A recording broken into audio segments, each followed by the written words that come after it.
It's 2 o'clock, and we're going to start our final lecture on our series, Splendors of Sicily and Malta. And we will finish with this lecture on Caravaggio. Um, the lecture is likely to last about 90 minutes. And at the end of the lecture, there's going to be a video. And this video is going to go over not all, but most of the pieces that I will discuss today. And I would like you to turn on your microphones at the very end when I run the video, and try to shout the title of the artwork that you will see. I won't say much. The video is rather surprising. It's not what you would expect at all. So stick around and let's talk about Caravaggio. But even before that, I want to do a little prologue dedicated to Antonello da Messina. This is an artist who was also on our radar. And one of the reasons why, actually, we are going to Sicily. You may not know him, but this lecture, hopefully, is going to introduce him to you, and you will appreciate what he has brought to art history. His contribution is immense. Okay, speaking of art history, let's just again go over all this since we are making progress from Egyptian to Greek. Then we're going to have Greek classical. Then we're going to have Greek Hellenistic. Then we're going to have early Roman. We're going to have late Roman with those big eyes, and some early Christian works are appearing during this time. And after the breakup of the Roman Empire, most of the significant art is going to be developed around Byzantine Empire, centered around Constantinople. And the rest of the Europe is going through those Middle Ages, sometimes known as Dark Ages, which is a controversial reference to that period.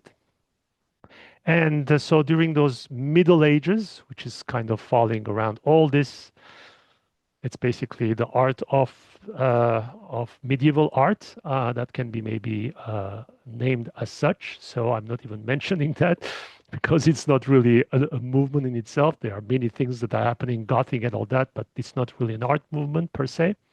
So the Byzantine style then is going to let go and lead into this very early Renaissance, we call Proto-Renaissance, which is not pre-Renaissance, which is a period that announces, even before even a hint of Renaissance, announces what Renaissance is going to be. Then after that, there's going to be interruption right here, and Renaissance will begin. And Renaissance, when we think of Renaissance, we always think of Italian Renaissance. And I actually curated a whole tour to bring up the fact that actually there was a Northern Renaissance, which was just as significant, but maybe not as sexy as Italian Renaissance that was centered around Belgium, around Bruges, actually, in today's Belgium, by the people like Jan van Eyck, Robert Campin, etc. So here is Jan van Eyck, who was doing work in a revolutionary way because they were using as a medium, instead of egg tempera, they were using oil. And this tool, it's a new tool, like we have AI today, they had oil, and that helped them create incredibly naturalistic, realistic works, like you can see here, this portrait that we believe to be a self-portrait of Jan van Eyck. And then comes Antonello da Messina. And look at the years here, 1430, 1479. So it's basically the next generation a little bit more. So Antonello actually is a Sicilian. He is from Messina, like his name suggests. And he is exposed to the work of the Northern Renaissance artists, and specifically to the use of oil medium. And he's going to create works that are very much inspired and very in the vein of the Northern Renaissance art, which was not done at all in Italy. So the contribution that Antonio da Messina brings to Italy is basically the use of this new tool, this new medium, which is the oil medium. And he doesn't bring it immediately to Florence, which is, as you know, the cradle of Italian Renaissance, but actually he brings it to Venice. So actually, Venice starts to use that medium, this new medium, new tool, before, in some ways, than the artist in Florence. So look at that. I mean, it's just so similar. And look at all this modeling and all this shading is absolutely astounding, is amazing. It's incredible. And when you look at the year here, it's so early to be able to create such works. And of course, Jan van Eyck had done it, like I said, a generation before. So here we can see the detail. Every single hair is basically presented here, is there. And this is the kind of detail that he can go into by using this particular medium, the oil medium, which is much slower to dry, and then so you can really work it out with layers and layers and glazing and create these virtual layers that you almost think that here at this level there is blood circulating in those tiny veins over there. You can almost feel the luminosity of the skin. It just gives us a sense of depth, and that's what's create the illusion of naturalism, realism in his paintings, which was developed, like I said, in Belgium area well before the Italians. So, so here is Messina, right in front of the straits before the end of the Italian peninsula's boot. And this is where he's coming from. And we are going to visit several sites to admire his work, to be familiarized with work, to get to know him, and to get to admire what he did for art history. He didn't get to live very long, 39 years old. That he died young, unfortunately, like so many of them have done young during those years. But his children continued his workshop. And he certainly had a big influence, like I said, not only in Sicily, but far beyond. So these are the type of works that we are going to see. Look, for example, in this area, how realistic it is. I mean, he's creating a trompe-l'oeil situation where this base is coming toward us, is expanding, extending into our world. I mean, it's almost like is in our world. It's almost feel three-dimensional.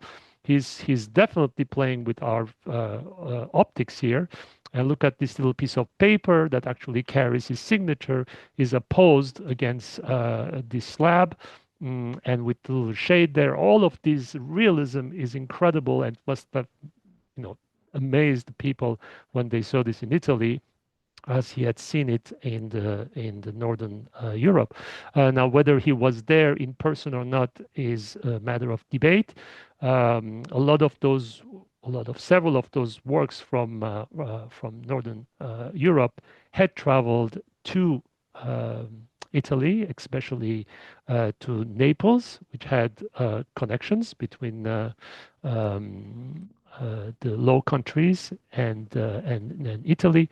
So they came in Naples, and Antonello da Messina spent time in Naples, so got to see all this, and somehow picked up this technique. Now, it is also very possible. Some historians think that he was in Bruges and went even to meet Jan van Eyck himself, and then learn it from him, the use of this oil at this level of mastery. I mean, I'm back to this, like, for example, the influence that you see of Northern Renaissance is huge. This is not a palazzo. These are not made of stone or of marble, what you see the walls. These are made of wood and timber. This is an apartment. This is not an Italian palazzo. So this is what you will find in Northern Europe. You wouldn't find Italian palazzos there. So this piece could have perfectly been painted in the mid 1400s by those Northern Renaissance artists. So I mean, his influence is incredibly obvious when you see a piece like this. This is this intimacy that you see, that the relationship between these two figures. The Italians did not have that at all. And certainly the surroundings were not at all Italian. So his influences are very, very clear. But how did he get there? It's still a matter of debate. So his masterpiece is probably the Virgin Annonciate. This is a very interesting piece, very interesting portrait, actually, of the Virgin, which is not quite common to see the Virgin in a pose like this. What is the pose that we are talking about on Annunciate? In other words, the Virgin has just received the Annunciation, so the angel Gabriel is in the room, but the artist has decided to focus solely on the reaction of the Virgin as she gets the news of her carrying God. So what is she doing? She's doing several things that are very subtle. Of course, she's raising her hand almost in defense as a reaction of finding out that she's actually has been impregnated. So this is kind of a big piece of news, isn't it? So anyway, it's hard to imagine. I'm not a woman, but I'd be quite shocked. So at least she's doing something to react to that. She's also, pinching her veil like this as if to cover herself. I mean, again, it's a defensive move that she's doing. These are super subtle, but it's there and it's happening, and it's also covering her modesty in some ways. Her eyes have gone down again.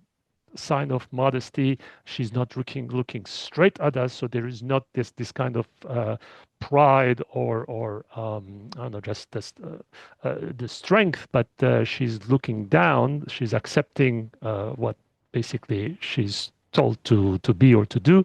And the other thing also is that this little book of prayers, the page is coming back either because of the air that the angel has moved in the room as it swooped in, or just simply because she just let her hand was holding this page and the page just started to return. Small details, but absolutely charming and certainly present and certainly things to observe.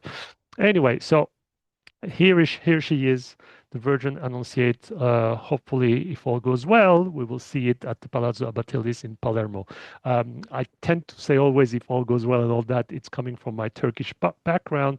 If we were talking Turkish, I would say inshallah, which is God willing, but I'm not a religious person, so it wouldn't make sense for me to say it in English. But that's what always I'm thinking, because we don't know what lies in the future. We'll do everything we can to make things happen, but many things are out of control, of course. So here are some details. Okay, so from Renaissance, we're going to have the Italian Renaissance with, of course, Leonardo da Vinci and all the other famous ones that we know. And then we're going to just go through mannerism in between here, and then we will enter the Baroque era. So the Baroque period, often in painting, is associated with Caravaggio for having kind of prompted that or brought that, because he's a master of using the light, the chiaroscuro, this dark and highlights in such a contrasting way. And the Baroque is all about creating drama, creating theatrics, and using this spotlight lighting that you will see more in a theater setting than in real life. I mean, when do you have lights like this at home? And also those extremely dark backgrounds, which is going to create a whole branch of painting in itself called tenebrism, which is something very interesting that Caravaggio is exploiting, which I will, of course, talk about in a minute. But what's really is almost shocking in Caravaggio, what he brings also to art, is this extreme level of naturalism. So when I say naturalism, I mean like how natural it looks. It looks so real. Usually, the scholars don't use the word realism because realism was also an art movement in art history, and so there is no realism here. But so we say naturalism, but it's also okay to use realism. So what's fascinating also about this kind of portraiture, like if you compare, for example, what Leonardo was doing, maybe what about 100 and something year ago. Uh, Look at that. Look at all the shading is so subtle and so soft, whereas with the Baroque art that's coming with Caravaggio, you see these extremely harsh shadows that are happening. And then also we have completely dropped the background, the landscape. Who needs that? It's basically a distraction from the subject that we want to focus. Here, Leonardo feels compelled to put some landscapes there, which we are going to lose in this type of work that are very tenebrist. Um, so let's I mean, one thing also is very interesting about this is that how he is bringing forward this kind of objects to us, and a little bit playing with what I just showed you earlier. As you can see, these leaves are starting to enter our world here, which is what we saw earlier with those beads with Antonello da Messina. So his influences certainly include what happened maybe almost 100 years before in Northern Renaissance. So there is a little bit of that going on here. If you look at his coloring, you may wonder why he looks so green. It's because he paints this during a period where he's recovering from various diseases, and his lips are, as you can see, completely discolored here. He looks very sickly, and he was totally sick. And he wants to actually capture that sickly state and sickly face and sickly coloring that he has. So he pushes the realism to the point of completely abandoning the need to make something pretty or pleasant to the eye. He just is after the raw realism of his state. Okay, so I had done a little map which indicated the Caravaggios that are found in various cities, but also coinciding with the fact that Caravaggio also lived in these cities. So I'm basically limiting myself to these cities, to these locations where Caravaggio spent time. And then I'm also going to use those very cities where Caravaggio spent time to check out some museums where there are Caravaggios to see. So Caravaggio was born not in Caravaggio, but in Milan. So he was born in Milan in 1571, and he was born in a well-to-do family. His father is a stonemaker for some wealthy residents, like an architect of sorts, and his mom also has good connections with the powerful families. So they are a well-established family, but this is not going to last very long because 4 years into his life, there's going to be a plague. That's going to come down on Milan. And the family decides to leave Milan to find shelter and safety in Caravaggio, which is a town not too far from Milan, where the family owns some properties. So they decide to move out of Milan in the hope that they won't catch the plague.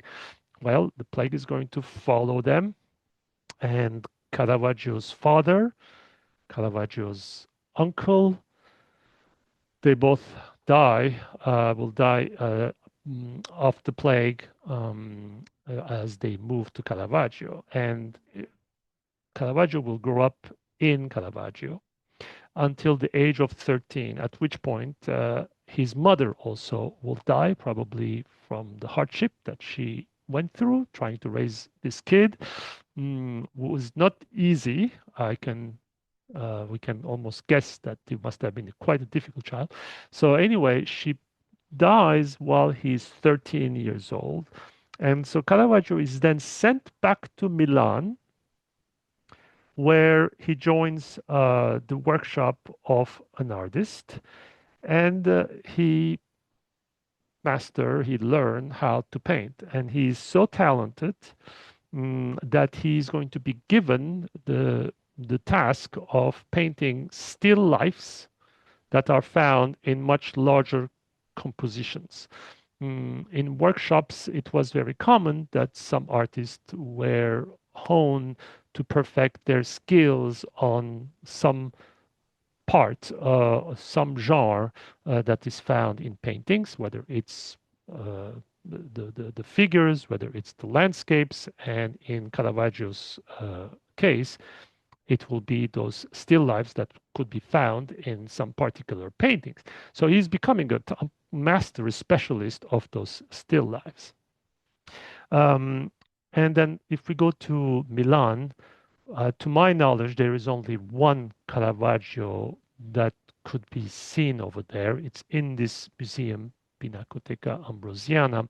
It's interesting because the two banners that hung uh, on either side of the entrance, one is by none other than Leonardo. There is a Leonardo da Vinci in this collection, and the other one is by our Caravaggio. So they clearly see that the two of them are at this such a high level that they are highlighted here on their banners as you enter.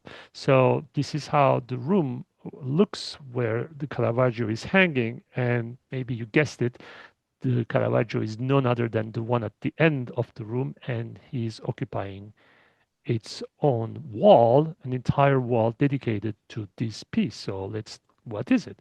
So surprise, it's actually a still life, a still life that dates from 1596. So he's like 25 years old when he paints this. Actually, he doesn't exactly paint this when he's in Milan. He had just left Milan, but it certainly shows the top of his skills when it comes to representing, depicting still lifes. So let's come closer and look at this. This is quite a surprising still life in many ways. First of all, you're looking at the background here, you're trying to figure out what that is. It's so abstract in that way. It's hard to tell. There is some texture, so, and there's some yellow and some white going on there. So something maybe a plaster that's been painted yellow, but we have no sense as to how far back this wall is. And we're trying to find some help. Perhaps we're looking at the base of this painting, and the base of this painting, well, we're gonna, of course, assume that what we're seeing here is maybe a table, but then the way he placed the table is that we cannot even see the top of the table. It's just our eyesight is exactly aligned with the surface of this, whatever this is, that's holding this basket. So all of these things make already such a unusual still life. And the fact that it's a still life is also so surprising, dedicated for the entire canvas, because still life is not a respectable genre. The genre that goes and is respectable are the history paintings and maybe portraiture, but not. So we have to actually still life as a genre is a relatively new genre in itself, uh, and we have to go back to only 1485 to find the very first painting by by an established artist, Hans Memling here, actually a Northern Renaissance artist, to come up with a still life. Before that, there was no painting that was solely dedicated to an inanimate object like this. And here is a kind of a customary or conventional composition for a still life. It's you can see the top of the table. So the way we are seeing this is that there is a sense of depth. It's a total perfect understanding of the of perspective.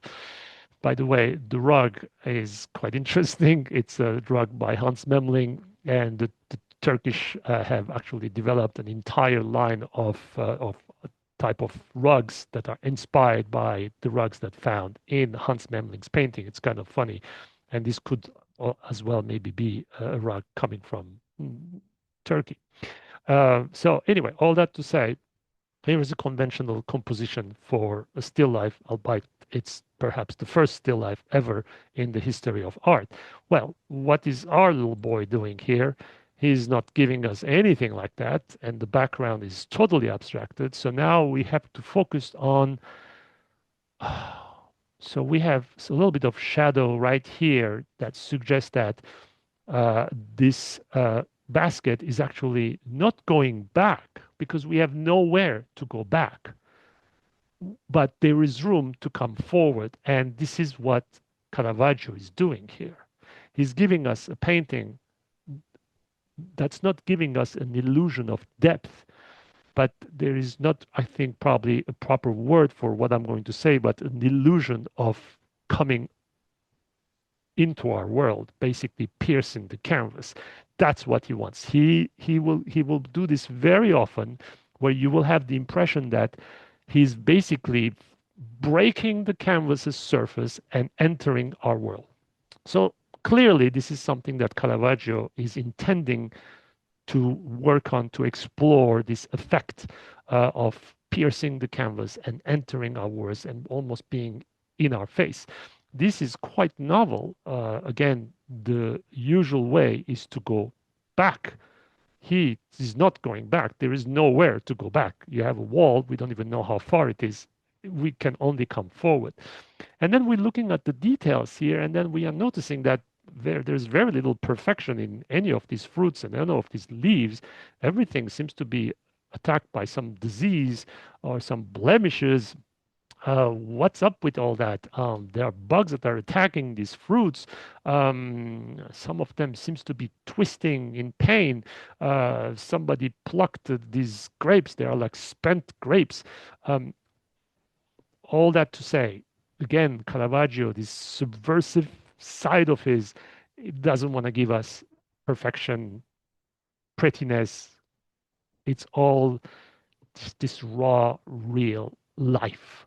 He's very much drawn to that, and he will keep doing and doing this, and it's already apparent in this still life. And I'll come to all of those traits over and over again throughout this lecture.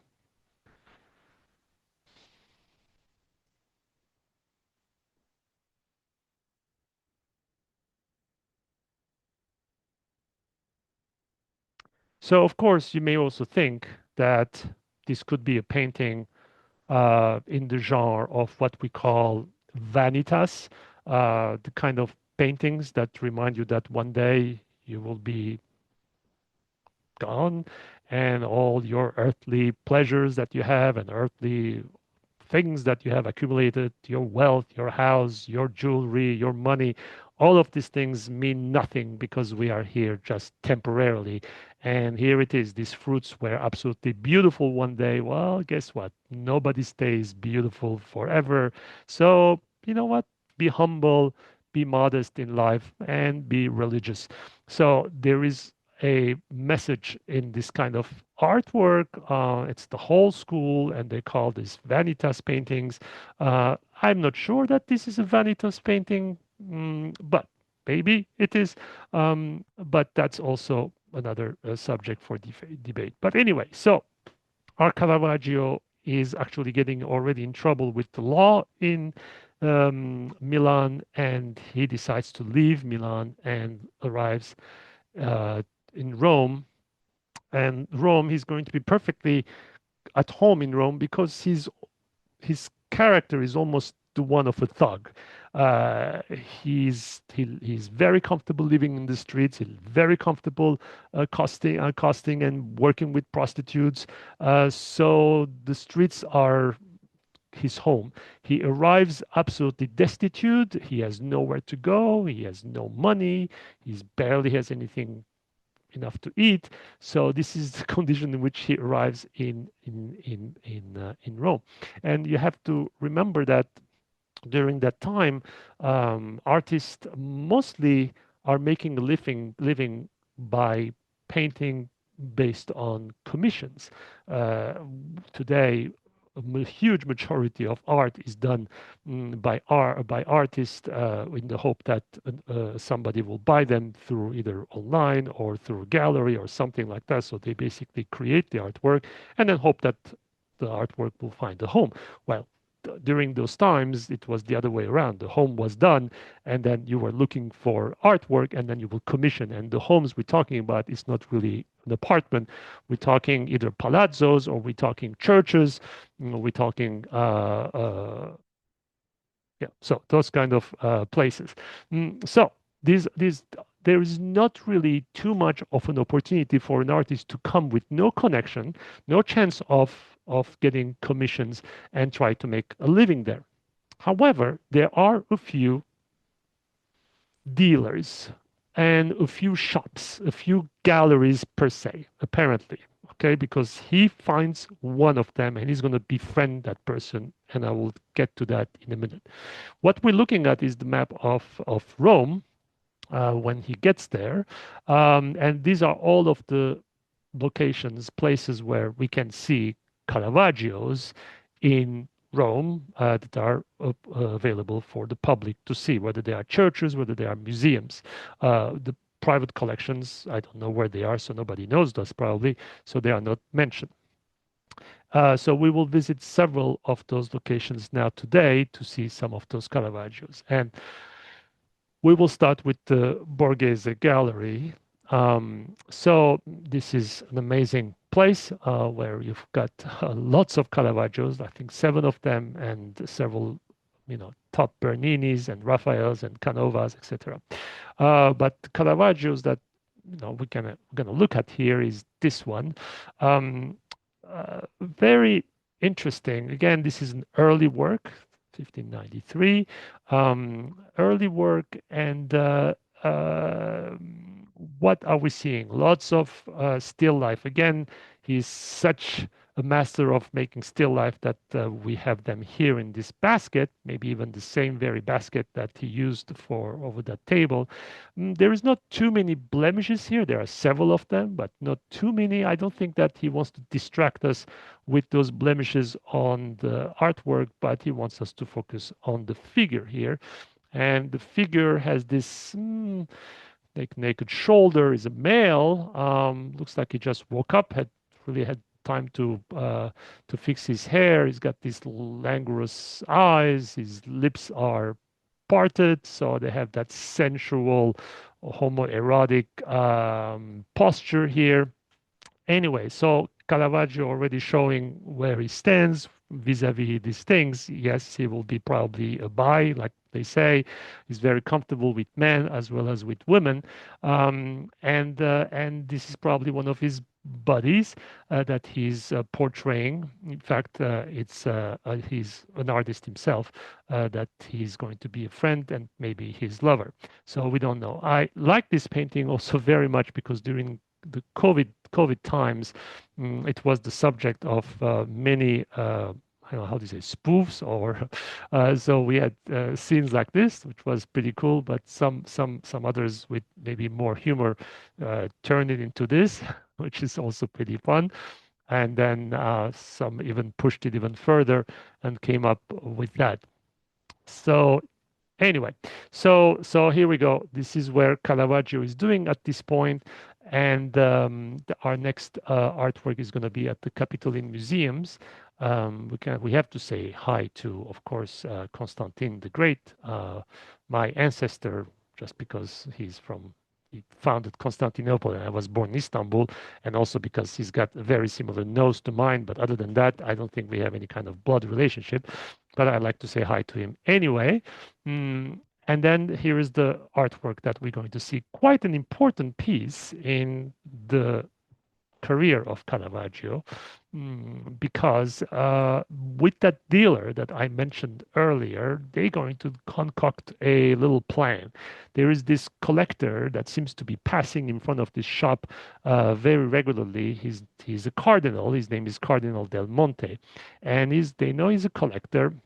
And then the gallery says, listen, there is this new fad right now, a new trend where people tend to paint scenes from everyday life, which we call genre painting. So why don't you come up with a few of those, and maybe we'll catch the attention of this cardinal who passes by the shop, and we'll put it right in front of the shop. So of course, he agrees. Hey, that's a plan. It's better than anything else that he's got. So he's going to come up with at least a couple of those pieces. So here is the fortune teller. So so what's going on here? We've got this well-to-do, kind of a young kid, probably issued from a wealthy family, and he's quite taken by this girl who's looking at her. So their eyes are totally locked. His eye is locked to such degree that as she's reading his fortune, and he's also pulling a ring out of his finger, basically uh, stealing it. So, and he has no clue because, again, he's totally mesmerized by her. Again, a cautionary tale of sorts geared to those wealthy class people who are absolutely clueless and too innocent to be wandering around and dealing with those that you will find in the streets. So here is another one, and Robert will be familiar with this because it's hanging in Fort Worth, Texas, at the Kimball Art Museum. We've seen this so many times. It's very, very amazing painting. So another character like this, lovely garments here, all clean hands, pretty face, little beautiful hat. So, a wealthy kid who somehow wandered and maybe came into a tavern to have a gambling time. Well, you've got these hustlers that he found to play against. Well, he has no idea that the one in the back is actually signaling what cards that he's holding, and this one, as if it wasn't enough, is also pulling some other cards from the back. So basically, we are witnessing a scene of these people, of this cheating on him. So, and the other thing that's also interesting is that a dagger is actually pointed right at him, suggesting that if he ever finds out what's going on and protests or anything, this dagger is going to be pulled and he'll be in even greater trouble. So it's better than he stays absolutely unaware of what's going on. I love also this little detail where the tip of his glove is reveals his finger. Why is that? Same of also for this one. Well, either it's worn out or because he wants to feel the card as he's playing, because otherwise he wouldn't. So maybe it's done on purpose. This is probably more the case than as a result of being worn out. Anyway, so he's going to display these two pieces in front of the shop, and the cardinal is going to take the bait and will want to purchase them. And not only that, he will want to meet the artists who create them. And he wouldn't stop there. He will invite Caravaggio to come and stay in his palazzo. So Cardinal del Monte has this particularity of living in this palace right in Rome. He's besides being cardinal, he's also an ambassador. He works for the Medici family from Florence. And he's somewhat continuing what the Medicis have always done, which is basically patronize artists and actually invite them to live with them, which is what happened to Botticelli, to Michelangelo. They were living with the Medici. So many of the artists are staying here in this palazzo, and Caravaggio also comes and settles in there, starts to set up a studio, and this is actually a very comfortable situation for him, and starts to create. So that's Cardinal Del Monte, Francesco Maria Del Monte. So he's going to create one of his first works, religious works, and this is Judith beheading the Holofernes, a scene from the Old Testament. Holofernes is leading an army that's besieging her town. She comes out of the walls and offers herself to him to kind of buy time. And as he gets very drunk and enjoys her, well, he falls asleep, and then she takes advantage of that to sever his head, and then this head will end up going in this bag here that the maid is holding tightly like this as she's watching the scene, and then the head will be then taken back to her town, and then be displayed up there, showing to his army that he's been defeated, and the army will then camp out and leave the town alone, and the siege will be lifted. So she's a hero in that sense. Well, it took this kind of, I don't know, courage to and strength of character to do something like this. This is not for everyone, but she's, flexing all her muscles here, and she's also keeping enough distance to suggest that this is a kind of a repulsive act to commit. Mm, and then this red velvet fabric that you see in the background is a suggestion of the fact that this is happening in his tent. The blood is spilling out just as a result of cutting this right there. Mm, Very often, this scene is never shown at this very moment, which is really a gruesome moment. It's usually that she's holding the head or just before, but not, frozen in mid motion like that. So Caravaggio, of course, is very familiar with blood and with the use of a weapon. So he has no qualm giving us this very moment. This expression of hers is extremely complex to me. You can see, besides her beauty, in contrast with the very mm, old-looking face of the maid, her kind of a vulnerability. I mean, she's very young. She's also slightly, disgusted by what she's doing, but there's also determination in her expression, maybe even anger. Anyway, there is lots that one can find in this expression which Caravaggio captured. Anyway, so these works, as the cardinal will see, is going to prompt him to recommend him to a project that's been sitting for something like 10 years in this particular church, which is practically across from his palazzo, the San Luigi de Francesi. So this is the main church of the French expatriates in Rome. And there is a chapel, a private chapel there that needs three artworks, and they have not been able to find the artists to create them. So the cardinal is going to recommend his new protege, Caravaggio, to them. So here is the interior of the church. Of course, a lot of these decorations came slightly after Caravaggio's paintings made it extremely baroque.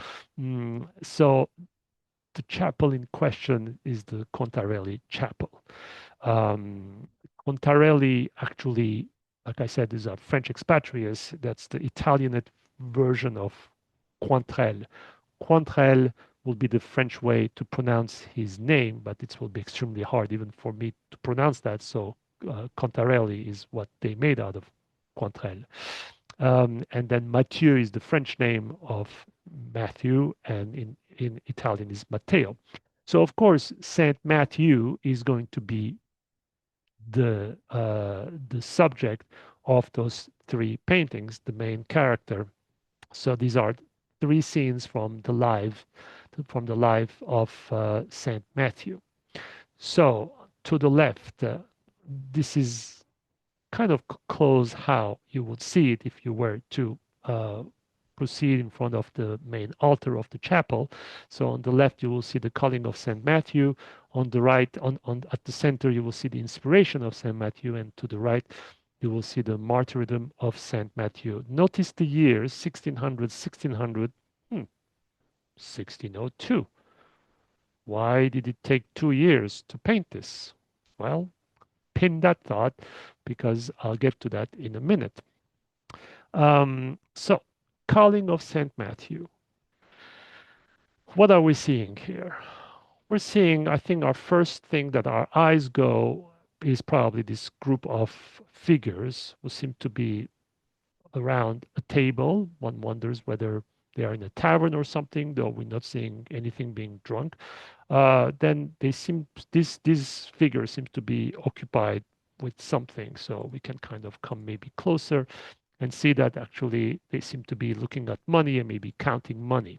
And then all of a sudden we are seeing that three of the figures are distracted and looking elsewhere than these two who have clueless as to what these guys are looking.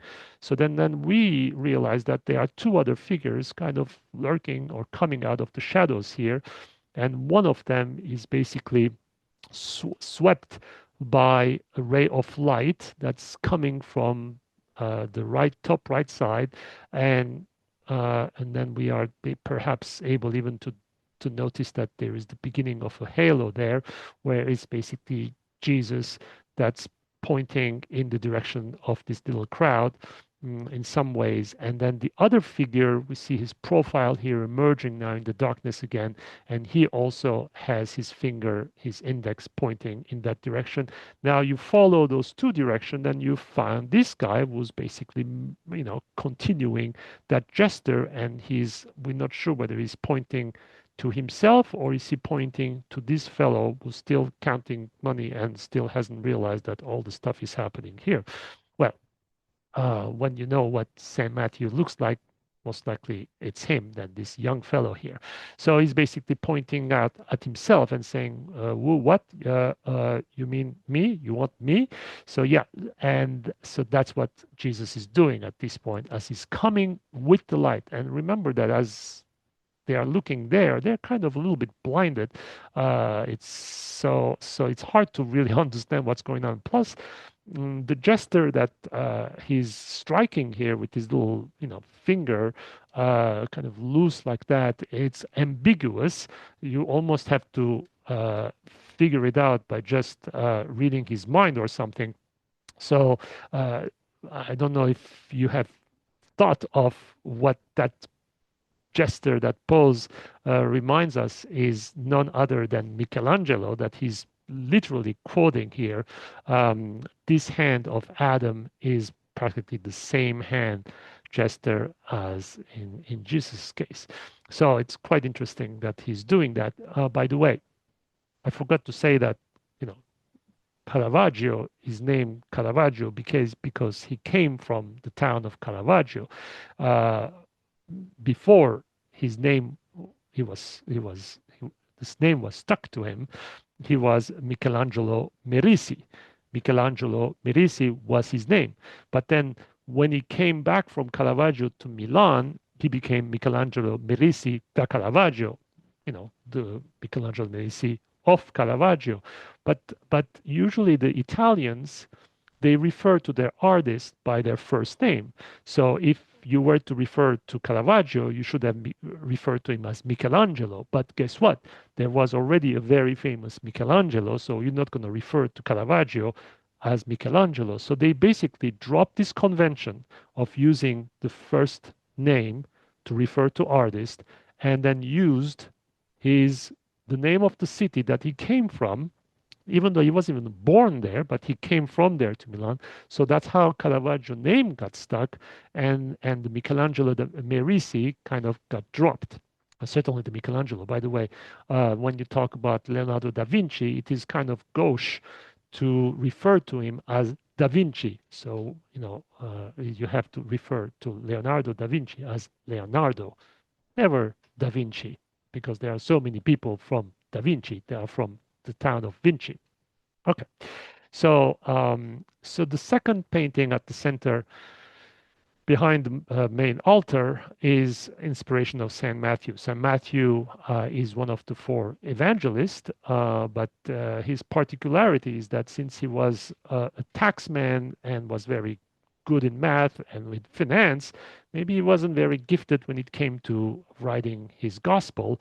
So he's often accompanied by an angel who comes and helps him out in that task, or whispers, or gives him inspiration for his gospel. So knowing that, Caravaggio gave us this relationship between this angel and Matthew, was a little bit startled and looking up there, and the angel is very calm, and I love how he's actually uh, showing his index like this, saying, one, you start by writing your name. Two, uh, okay, the Gospel of Matthew. You can do that. You can do it. Come on, come on. So it's almost like very elementary the way he's doing that. There's a little bit of humor at this. I see it, but he seems very serious in his toga, and I love this color juxtaposition of this yellow with this very warm red. I guess maybe a vermilion. I don't know. Artists will know better how to refer to this. And the other thing that's happening here subtly, and when you're there in person, you can see it better, but the picture is not doing justice, is that this bench on which he's leaning on, really, and he has put his knee on, is again coming toward us very dangerously. We can barely see where it's actually finding support here at this very edge. Why is this guy anyway on the edge of something? I mean, one more step, he's going to come down. So basically, Caravaggio doing this again. He's pushing these figures and these objects to against the surface of the canvas to make us basically make one with the events that he depicts in the canvas. So it's really, this intimacy is very novel. Artists in the past, they didn't do that. There was always a distance between us and what we saw in the painting. Here, it's right here. It's almost in our world. So he keeps doing this. We'll see it again in other instances. Well, the reason why it's 1602 and not 1600, it's because Caravaggio gave the Contarelli family this first version, and that version was rejected.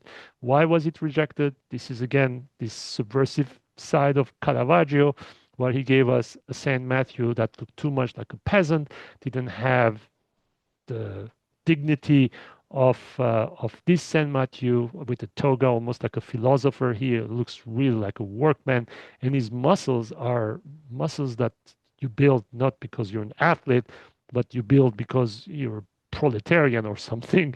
And then the other thing that they didn't like at all, he seems disheveled, okay, but of the fact that the angel is now touching the hand that's writing, as if he cannot write without support and help from this angel. That was too close, too intimate, too ambiguous, and all of that. So for all those reasons, it got rejected. Well, that's kind of too bad. Oh, I forgot to say that this foot, look at this, how much it's coming in our face again. It's almost, we just gotta just to touch it there. That was another thing that they didn't like at all. Anyway, it's too bad because this painting got destroyed just in the last days of the Second World War in Berlin during the Ally bombing. So we only have a black and white picture that's been colorized. And the third painting is the Martyrdom of Saint Matthew, which is here. It's a chaotic scene. The will of Mathieu Contarelli was that he wanted at least one painting with lots of figures, so he got it. So you have this executioner with the sword about to just kill this man, was on the ground, which is of course Saint Matthew. He's raising his hand in defense of his body, but also to receive the palm of martyrdom that's a lovely angel is handing to him. All of these other figures are horrified by the scene, and they are basically splitting and going in all directions. And one of them who's also leaving the scene is none other than Caravaggio, who actually put his own features in this figure here, which he has done more than once in his career. So, putting a painting in a public place like a church, of course, is exactly what any artist will want, because all those eyes can come in and see it and admire it and want to do something similar and basically create an art movement if it's so novel and so revolutionary, and with all of these uh, uh, you know new ideas that Caravaggio brings to art. And he will also get new commissions. So another commission will come again with the intervention of the cardinal. This is the Santa Maria del Popolo, and that's a chapel, a private chapel called the Cherasi Chapel. The Cherasi family sponsored this chapel, and this one is two paintings in this case. One, Peter's crucifixion, Crucifixion of Saint Peter, and the other one is the conversion on the way to Damascus. So you see, this is 1601, back to back. He gets them. This is of these paintings that I'm just telling you are some of the most famous, the most accomplished paintings by Caravaggio. So here is Saint Peter, who just requested that he be sacrificed upside down, so that it doesn't look like Christ, in reverence to him. So here you've got the three workmen who are trying extremely hard in all ways to lift this cross, which seems unnaturally heavy, almost divinely heavy, because it's none other than St. Peter's in there. Look at this. I mean, does it take so much effort to lift a cross like this? But that's what the painting suggests. The other thing that I find fascinating, which is very Caravaggesque in some way, detail here. Look at the bottom of this man's feet. They are so dirty, which is so natural. Of course, if you walk barefoot on all these dirty streets, of course you're gonna look like just like that. But interestingly enough, Peter's feet are immaculate and very, very clean. So that's kind of telling about perhaps maybe a reflection on the soul of this man versus the soul of Peter. Anyway, lots of diagonals going on here, and those diagonals always, to me, are a sign of motion. Nothing really stays in a state of diagonal. They tend to want to fall and go horizontal due to gravity. And here, if you put diagonals in painting, you basically embed a motion, a dynamics to whatever you are painting. So here we have plenty of that. So there, it's really frozen in time here. Okay, and the second one, the conversion, is also quite interesting. Maybe not as dynamic, but certainly there are diagonals here that we'll see in a minute. So Peter, he was known as Saul, and he was a Pharisee, and his job was to persecute and find Christians and then execute them. So that was his job. And he was going to Damascus, and on the way he was struck by a light that was a heavenly light, and it blinded him, and he fell off his horse, and then this is the moment where he just fell, and he has opened his arms, because he's also hearing the voice of Christ that's saying, Saul, Saul, why do you persecute me? So, and then Saul asks, who are you? And says, I'm Jesus, whom you are persecuting. And so he opens his arms, so he receives the light, he receives the blessing of almost of Jesus, and he will remain blinded. His eyes are shut here until he goes to Damascus, and the priest there is going to baptize him, and at which point he will recover his vision, and he will become the Paul that we know. So again, we have a situation here where the background is obstructed by now the body of this horse, which is so striking actually when you think. And of course, beyond that, it's all dark, so you can't really see what's going on. So we are again squished right in the foreground here, and the foreground is coming to us because this figure has just fallen and the head is up against the surface again of the canvas. So we cannot go back, we can only come forward. He's doing it even with the figure right here with Saint Paul. Okay, so diagonals, there are some that we can construct here, and then we can put them together in the chapel. And then you actually, this is how important it is to see artworks that have been placed by the artists, because there is so much more to the art itself when they are in situ in their original location, because the artist has also thought of the original of that place and how it fits with the subject and has made it custom to that. And this is extremely important. So what are we seeing here? Why this positioning is so important, which we will completely lose if we were to bring these paintings in the museum, because the context will be completely lost. And it's important, but because now Peter is actually looking down to the altar, and that's really important, because he's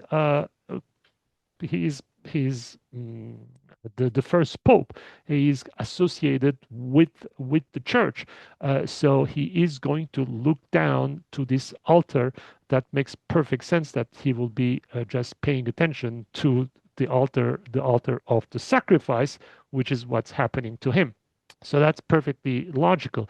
And then why he would be looking up? Well, it just happens that this particular chapel has a window right out there, which is the source of light.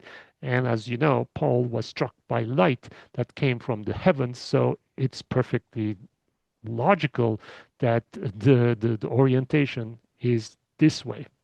You would lose all of that information if you were to also switch them around just for kicks.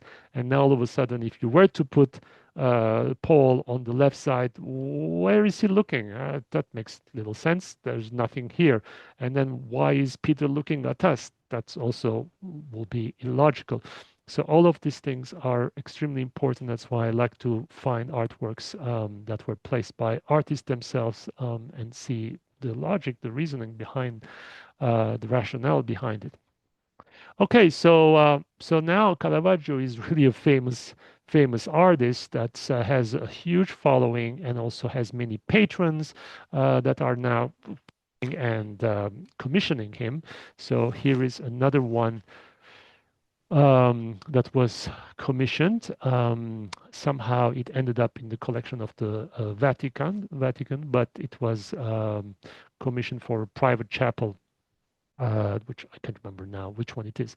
But also another trick here, we have this slab that somehow cantilevered and standing miraculously like this. And these fellows, again, are always on the edge, but except that Christ's dangling arm is just on this side of the slab. And also this linen is coming also very bright and a huge contrast, creating almost like feeling that it's in our world. Again, this intimacy that he creates are constant, and everything is comes toward us because we have nowhere to go in the back. It's always dark, dark, dark. Um, all right, and let's see. There's another piece that he does in Rome in 1606, and that's this one actually didn't fly very well. This was supposed to be to be hung actually in very St. Peter's church, the basilica, the very basilica at the Vatican. I mean, this is summit of all churches, mm, and it was rejected. I mean, it did hang there and immediately was taken down because it was so controversial. Where, I mean, let's look at this, what's going on. You've got the Virgin was actually stepping on a snake, which is basically symbolizing evil, and then a child here, obviously Jesus, is also stepping along on top of his mother's foot, who's again squishing the snake. And then you've got the Virgin's mother, Saint Anne, looking at this whole scene kind of remote, not really reacting with much concern about what's going on here. Okay, so this is the scene. Well, why would they reject this? Think of the reasons for a second. What's wrong with this painting?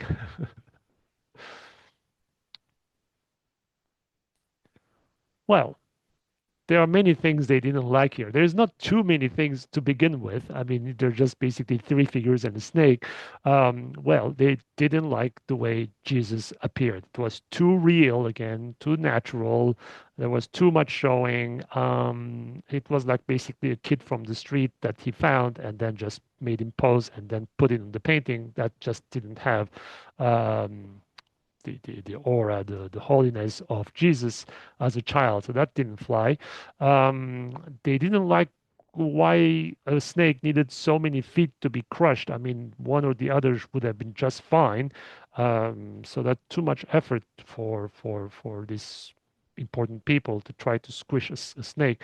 Um, they really didn't care how old Anne looked. She looked like a almost like a peasant. She didn't have that dignified grandeur that she needed to. In fact, just to compare to Leonardo's Virgin and Child with Anne, you can't even tell almost which one is Anne. These two look like I don't know, twins practically or sisters. Well, I mean, this is Anne, and this is the Virgin who's on her lap. Well, I mean, here you can see the age difference is considerable. Skin color, all this age showing on her face. So no, they really didn't want that. They didn't care for that.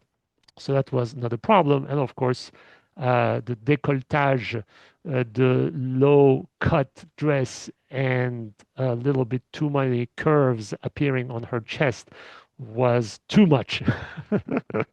Was too much for those who made the commission. So the painting was returned to Caravaggio. 1606 is also a year where an incident happened.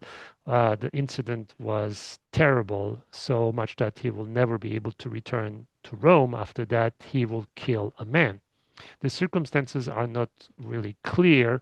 There may have been a tennis game, something that resembles tennis, but it was done with so much competitiveness between these two men, Caravaggio and another man who was known as a pimp and was issued from a very important big family.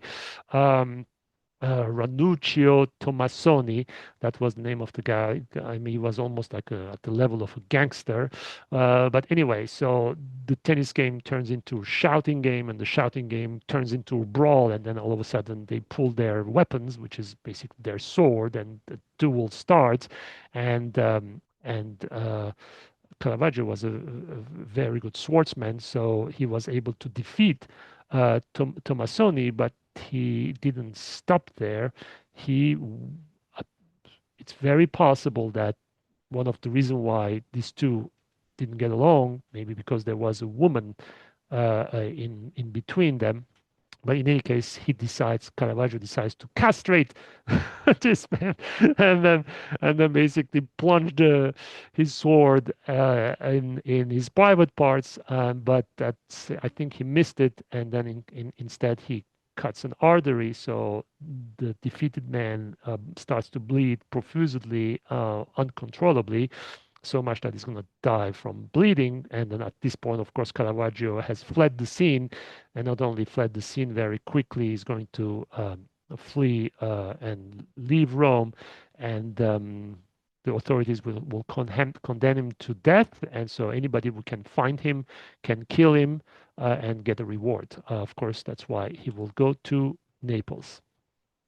So he will go to Naples, and in Naples, these are all city-states. Italy is not, you know, reunited yet in just one country. So they have different jurisdictions. But even though Rome can send their men hunt him, which they do, um, it's still almost another country.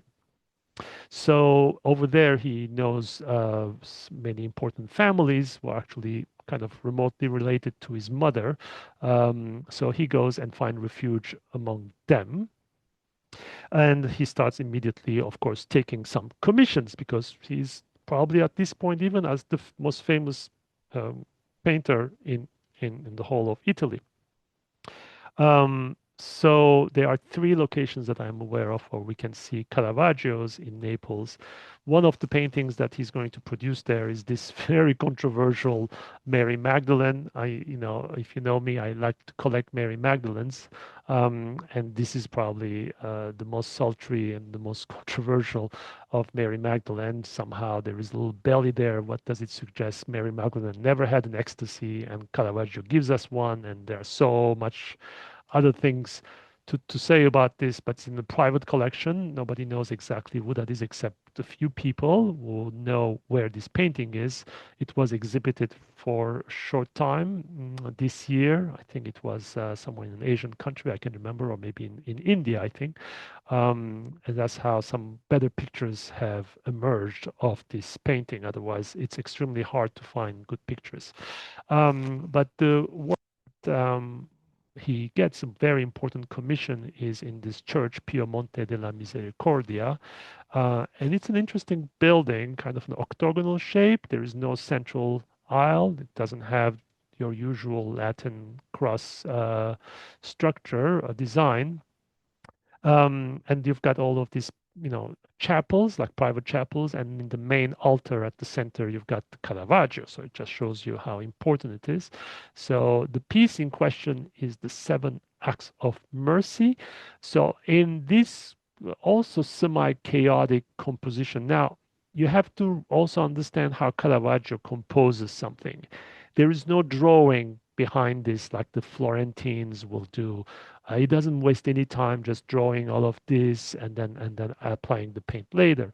He's actually putting us a dark ground, and then takes perhaps the back of his brush, and that's when he's going kind of roughly put his figures and his compositions right there, and then paint directly on the canvas just like that, very quickly. And that's how he can produce all of these works so fast, in fact. And this is the same style that also the Venetians have developed versus the Florentine style, which is all based on drawing, drawing, drawing at the base of it. We don't have that in Caravaggio. We didn't have that in Venetians either. So that's why sometimes the composition seems extremely like squished here, as if it wasn't thought through. It's a little bit true that it's not thought through. It's just too much going on here. But anyway, so you have the seven acts are present in all of these um, figures. What are the seven acts? There's the burying the dead, feeding the hungry, visiting the imprisoned, giving shelter to the travelers, offering drink to the thirsty, clothing the naked, and caring for the sick. This was listed by Jesus in the Gospel of St. Matthew. Okay, so all of those seven acts that I just mentioned are present here. Like, for example, right here, you will have the burying the dead. Here, this woman is actually feeding a man who is imprisoned. So the number two and three is handled by one strike. So actually, and also what's also interesting is that this man happens to be the father of this woman, because this is a reference to something called Roman charity that's been the subject of other paintings by other great artists. So anyway, he's been condemned to death from starvation in a cell, and then every time she comes and visit, she's able to feed him with the milk of her breast, and that's how he survives. And then the authorities, seeing that there's almost a miracle that happened over so many times, decide to let him go for free because of this miracle. So anyway, that's the story, that's the legend, and clearly Caravaggio is inspired by that. So this is what's happening here. Giving shelter to the travelers. The scene is happening here. Here is the travelers. There is only one a little white dot here is actually a shell, a scallop shell. and that's actually the attribute, the identifier of Saint James, and then the a pilgrim. Basically, this is a pilgrim of Saint James himself, and this fellow is like pointing out and showing where he can find a place to spend the night. Offering drink to the thirsty. Here is this guy in the back who's having some drink that's come out of nowhere. Actually, it's anyway, and then clothing the naked. So this is very famous saint was actually cutting his cape into two with his sword, and then giving the second half to this naked man. So this is also another one. And then you have another figure here is really hard to see, and that's the caring for the sick. But like it happens to many times to Caravaggio's canvases, they tend to be sometimes in pretty bad shape. Anyway, so um, Caravaggio is hunted. He's a fugitive, and he doesn't feel safe. And he hears that in Malta there is an order, the Knights of Malta, who are in need of an artist for a portrait, and they are very important, and they are very influential, and they are very good friends of the Pope. So he decides to go to Malta to execute that portrait. And all of these are arranged also with the help of his patrons, who are very important, powerful patrons. So here we are in Malta, where, as you know, we will go. And here is the portrait that he executes of the Grand Master of the Knights of Malta, of the order Alof de Vignacourt. So here he is. It's, in my taste, one of the, I'd say, most least interesting works by Caravaggio. There is really not much going on there. It's the most conventional. I think he really wanted to please his sitter here, and then give him a relatively mm, you know, not controversial piece to him. And here is a page, and then you've got the cross, the Maltese cross right there. Anyway, so this piece is not in Malta, is at the Louvre, so we're not going to see it. And as you remember, last time we went to the Cathedral, and then we got to see the beheading of Saint John the Baptist, which is arguably his opus magnum, um, his most important masterpiece of all his body. By the way, there's about 80 Caravaggios that are firmly um, uh, attributed to him, but there is also several dozen other works that are questionable and maybe his works, but there is no firm attribution. So let's talk about this piece, the beheading of Saint John. It's an amazing piece, um, his largest piece that he has created, and also the only one that he signed. This is Saint John the Baptist that's been pinned on the ground. His throat has been slashed by this weapon, and then the executioner is about to pull another knife here to finish up and then sever the head. And according to this man, was pointing out to this platter, put the head on the platter, which then going to be taken to Herod. Mm, because that's kind of the story. And this is Salome, perhaps, or maybe Salome's maid. It is not clear, because if it had been Salome as a princess, maybe she would have the kind of garments and dresses that would be fitting for a princess. But in many interpretations, she goes as Salome because she's the one who's going to be receiving the head. Well, what happened? Well, Salome's mother married Herod, the king of the Jews at that time, and then this happened at the expense of Herod's first wife, who was basically ousted so that she can take her place. Well, John the Baptist was not happy for mm, all the shenanigans that she did in order to become queen herself, and talk smack about her. Well, she didn't like that, and she wanted him dead. And when Salome at one party in front of Herod produced such a beautiful dance. Herod, who was drunk, and called her and says, "Just ask anything you want from me. I'll give it to you." And she didn't know what to ask because she's young and has no particular desire. So she asked her mother, "What shall I ask?" And her mother said, "Ask for the head of Saint John Baptist." So she's like, "Okay, well, that's what I do." So that's how Salome ends up having the head of Saint John the Baptist. She cares less about that. She's just trying to please her mom. So that's the backstory. And you do have some other things going on here. It's an incredibly quiet environment. It's like the entrance of this building, which clearly is a prison, and you've got two other inmates, the inmates that are witnessing or watching this event, which is kind of heartbreaking. It seems extremely quiet. I don't know if you sense the quietness because perhaps of all this emptiness that's all around it, which is so odd. It's just happening in a place where it's not expected for an execution to take place here. I mean, there is no crowd, nothing. It's like the guy has been taken out of the prison and put on the ground, and then just let's do it and finish with it. So this is the thing. I have no idea what these ropes are. Probably maybe to attach some horses or something like that, but it's not clear as to why they are there.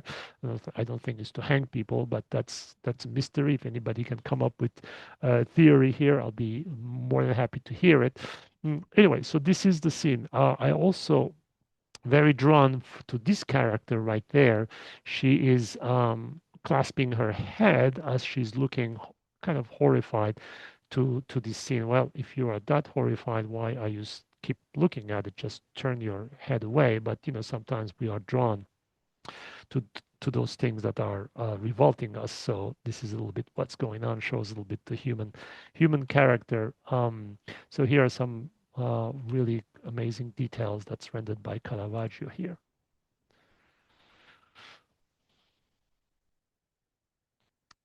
So Caravaggio is going to sign this using none other than the red of the blood of Saint John the Baptist as he's being martyred, or he's not exactly martyred, as being murdered. Okay, so I think there may be a little bit of identification between Caravaggio, who's hunted. Remember, he's a fugitive.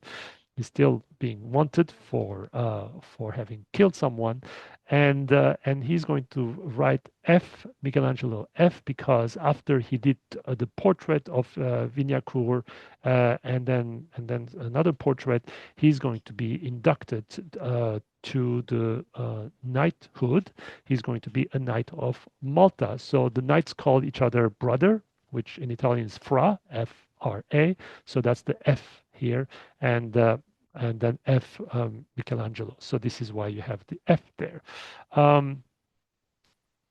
This is how he's going to sign his name. I mean, it's pretty gutsy to identify yourself to Saint John the Baptist. Another painting is also in the same complex of the cathedral, co-cathedral, the portrait of Saint Jerome as he's translating the Bible. That's what he's known for. There is interesting coat of arms here. We are able to trace then to the patron who commissioned this. And what's also interesting is that the features of Saint Jerome is very, very reminiscent of the Grand Master Alof de Vignacourt. So it's very possible that Caravaggio used him as a model for Saint Jerome because the commissioner was also a very close friend of the Grand Master, and this commissioner may have very well also helped arrange for Caravaggio to come to Malta and eventually become a member of the Brotherhood. So that's really a big deal. Now, Caravaggio at this point is hoping to get the pardon of the Pope, because if the Pope pardons him, then he will be absolute. He's going to be cleansed from his crime, and he can return to home. So all of his powerful patrons and friends are working in the background to obtain that pardon. So there is a race to get this pardon up in Rome. And of course, he's joining the Brotherhood is a very big plus in his favor that perhaps he will receive the pardon. In the meantime, he'll do another portrait of another prominent knight, but barely 2 weeks, barely 2 months, I don't remember exactly, after he is inducted, he is going to have a fight, brawl with one of the knights, not this one, but another one. Actually, is the organist of the cathedral, another knight, and he will slash his face in such a terrible way that that man almost dies, and Caravaggio is going to be arrested. So this man is really his worst enemy, if you ask me. Um, and so he's going to be then jailed in this famous Fort San Angelo, which we saw last time, all built during the 1565 siege of Malta. We talked about that last time.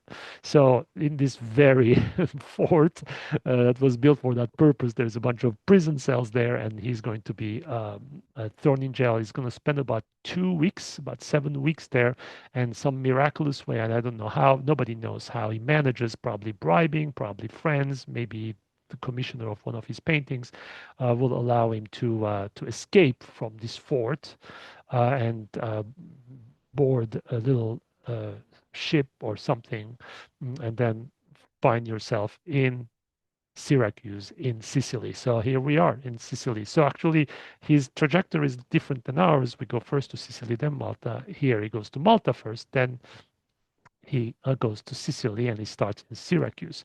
So here is Syracuse, seen from an aerial picture, and he is going to immediately receive a commission for the high altar of this church. This is the Basilica of Santa Lucia al Sepolcro. So this is actually the very site where Saint Lucia was martyred. And he's going to give us this particular painting. Again, late style of Caravaggio is often happening with this very, very empty, almost oppressive upper registers of those paintings. Really, we have this over and over again during this late period of his creation. You've got a bunch of people here that are in the background mourning, very, very quiet. Again, the fact that you've got these oppressive walls above create this sense of silence. At least that's how I'm feeling it.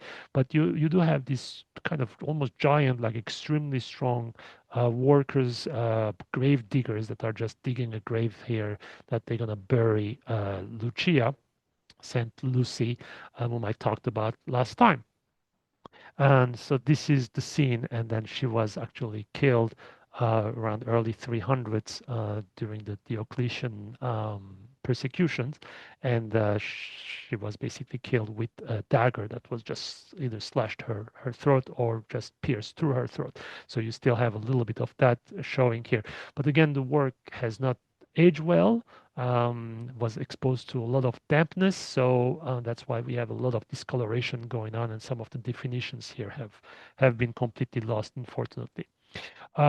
He will go to Messina, and again, he is hunted. Now, the family of the one that he killed in Rome have sent a bunch of people after him.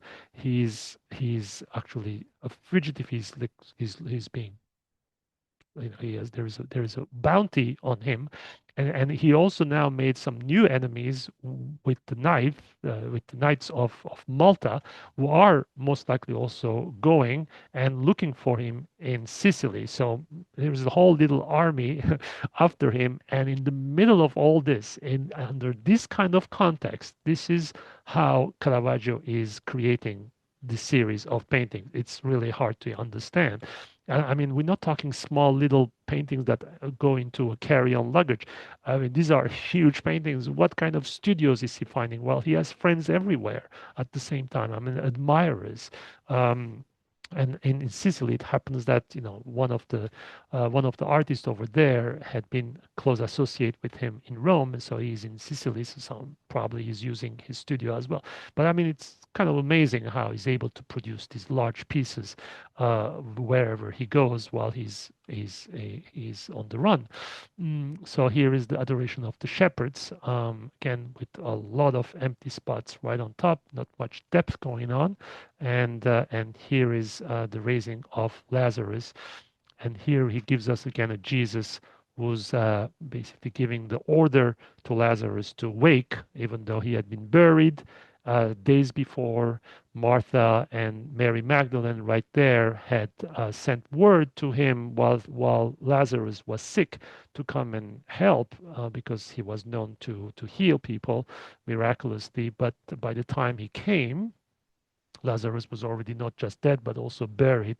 So the body had already started to go into putrefaction. Well, in some other paintings of raising of the Lazarus, you also see some figures just, pinching their nose, which isn't happening here, surprisingly, knowing how much Caravaggio loves naturalism. You've got these people who are just basically lifting the slabs over the tomb, and he's being lifted, and other bones have appeared. But I love, of course, the pose that Lazarus is striking here. That looks like a cross of sorts as he's being given life. That's probably Martha because she has a veil and she's married, and the Magdalene is right and she's not married, so she doesn't wear a veil over her head. So then he goes then to Palermo. So actually we are going to go to all of these places, but again he's doing it the opposite way. If we start in Palermo, he ends in Palermo, and that's where he's going to give us a beautiful painting at the San Lorenzo Oratory. And here is the painting in this extremely uh, um, early Rococo, late Baroque interior with a ton of stucco sculptures that are very, very interesting. That, of course, I don't have time here to go into, show you details, but when we are there in person, we'll see some of them. It's very interesting. But here isn't behind the main altar, the Caravaggio. Well, the disappointing news is that this Caravaggio that you're looking at is none other than an incredibly well done reproduction of an original that was stolen in 1969. That's suspected to be the mafia that stole it. So it was never recovered. But the reproduction is done in such a great way that if you didn't know, you would think that this is actually a painting with all of the texture and everything included. It's quite amazing. So again, similar compositions with angel flying, and then baby Jesus here with other saints just praying and marveling to the new arrival. And here you can recognize Saint Lawrence because he's holding a grill on which he had been martyred. He was basically cooked alive on a grill. So that's what it is. And this is Saint Francis. You can recognize him from his cloth mainly. The other one is Saint Joseph, and this one must be a shepherd, a young shepherd. Okay, so he's hearing that the chances of him getting the pardon is very, very close. So he takes a chance and he starts to go into the main line and leave Sicily. And besides, Sicily is too confined and everybody's chasing him, and he knows that he's going to get captured at the end. So he goes to Naples, back to Naples, and he is going to produce several amazing works there.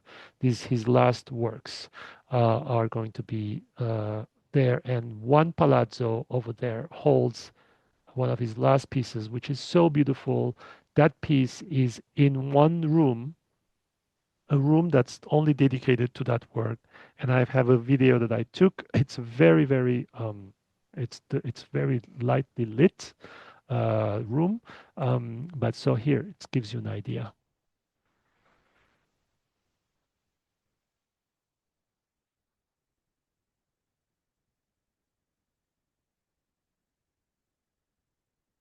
So the room is specially designed. It's definitely enhances the experience, very special experience. And it's one of my favorite works, a work that almost brings tears to my eyes. It's the Martyrdom of Saint Ursula. Saint Ursula, saint from again the 300s, comes from Britain with a retinue of 11,000. I repeat, 11,000 virgins. They descend, they arrive to Rome as a pilgrimage, and from Rome they return home via Cologne, today's Germany, and over there the Huns are besieging the town, and of course all of these virgins arriving, the Huns are having a field day with them, and they are all killed, all 11,000 of them.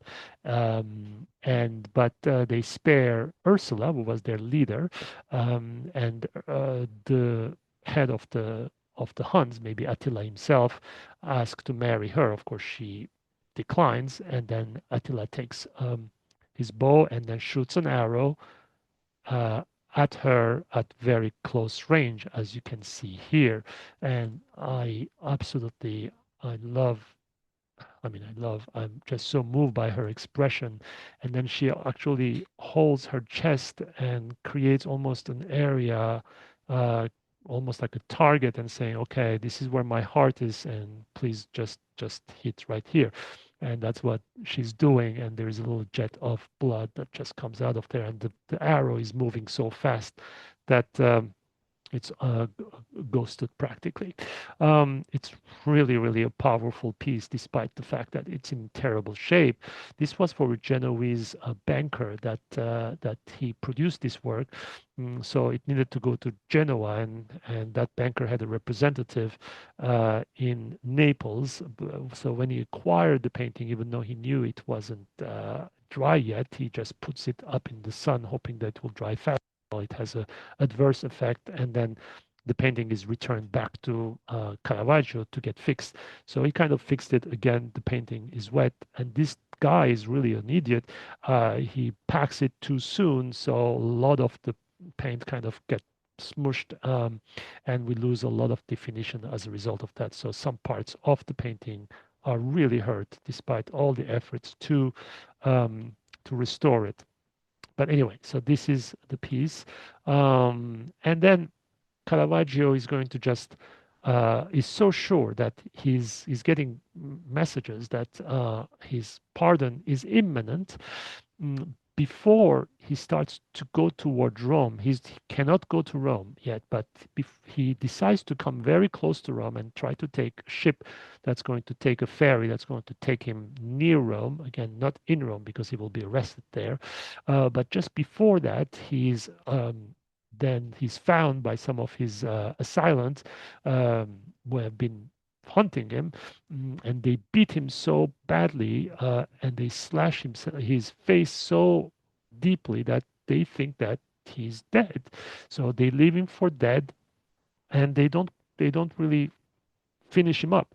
So Caravaggio survives the attack, and we don't know what shape he's in, but he must be probably in very bad shape, probably infected and whatnot. So it's in this terrible shape that he's going to take this ferry and go toward Rome, but not exactly Rome. So uh, when there were several stops on the way of the ship, and the ship stops at Palo, one of the stations, and somehow the authorities in Palo, when they see him, they suspect him to be a spy of sorts, so they take him off the ship. But he has his belongings on the boat, along with the paintings that he's taking with him, which he intends to gift to those who helped him get the pardon, including the Pope. So there are several paintings there. So they are left behind, and he's thrown in jail. A few hours later, perhaps a day later, he's left out. I mean, he's freed because he convinces the authorities that they mistaken him for someone else. They weren't looking for him; they were looking for somebody else. Actually, it's kind of interesting. So, so as he gets out of the jail, he tries to catch up with the boat, And so he starts to walk along the shores, and this is all beaches, and we're talking 60 or so mile for the next station where he hopes that his belongings are going to be left. So this is how it looks. So on one of those in on the way, Port Ercole actually, that's the name of the beach where he's going to be found.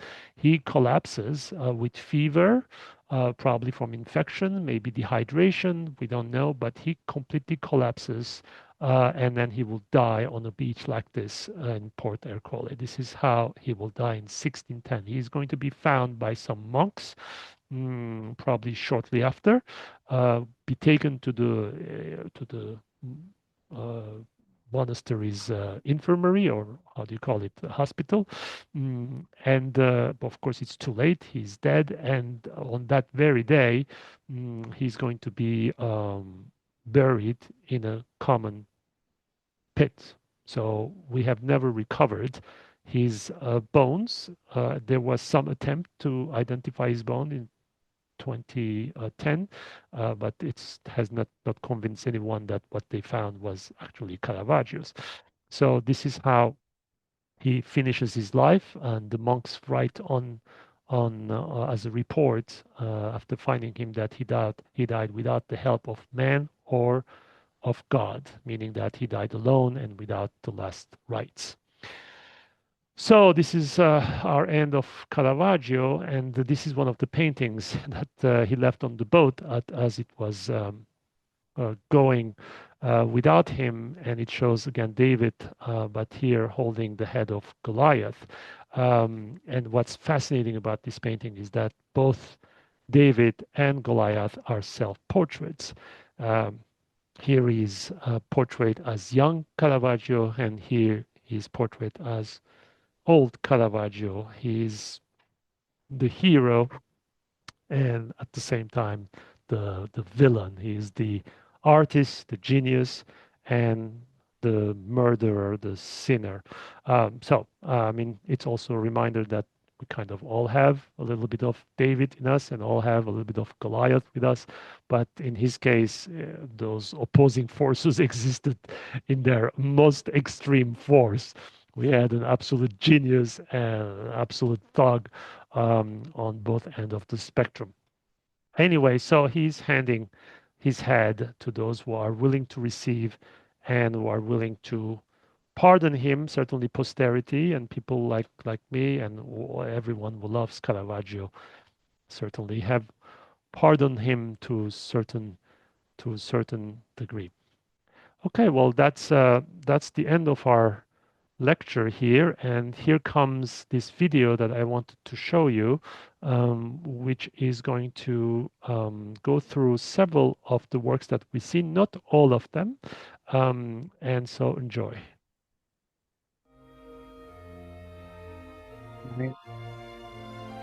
Yes, you can unmute yourself and then shout the titles as you recognize them, if you can.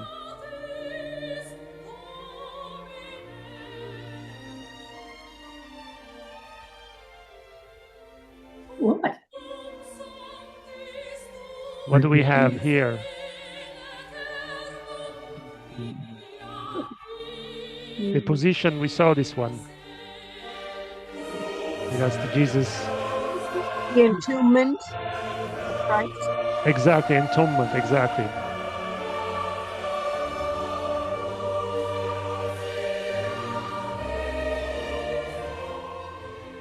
Magdalene's. Yeah, that's the Mary Magdalene one, exactly. James. That's Peter. That's Peter, exactly. Oh, Peter Peter, wanted to Peter. be martyred upside down. Yeah, I'm sorry.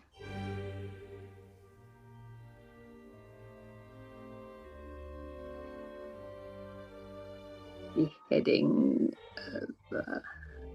John the Baptist. Yeah. Yep.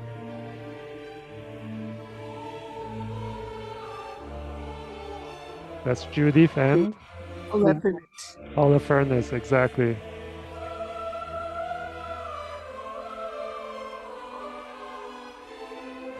Anybody recognizes the music?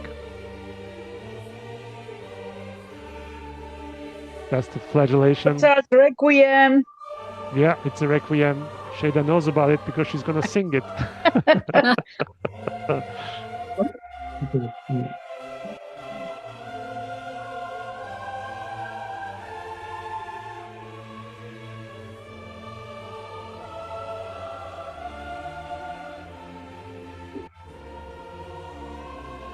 Okay, we saw this one.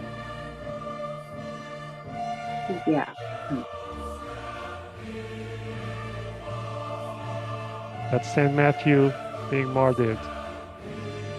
Mm. We didn't see this one. This is one of this is the Annunciation. You can see the Gabriel and then Mary. We didn't see this one also. This is the rest during the flight into Egypt. Somehow they found some musicians with an angel to listen to music while they were fleeing.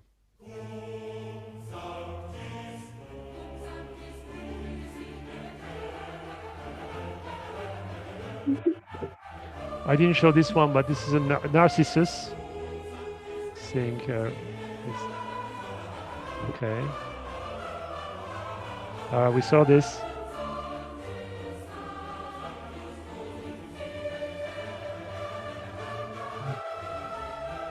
That's the Lazarus, right? Lazarus. Yeah, yeah, right.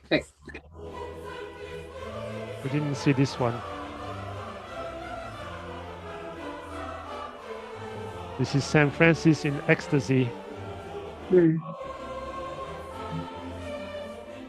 It's at the wards of Athenaeum, actually. It's not too far from here. This is one of his early works.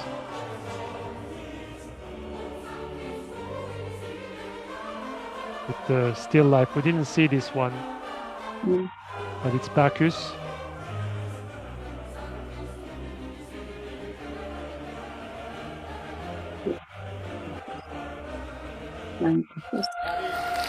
Okay, that concludes. Fascinating. That concludes our lecture and our series, and I can thank you enough for having joined me for all of these adventures. Fantastic. Thank you. Great. Wonderful.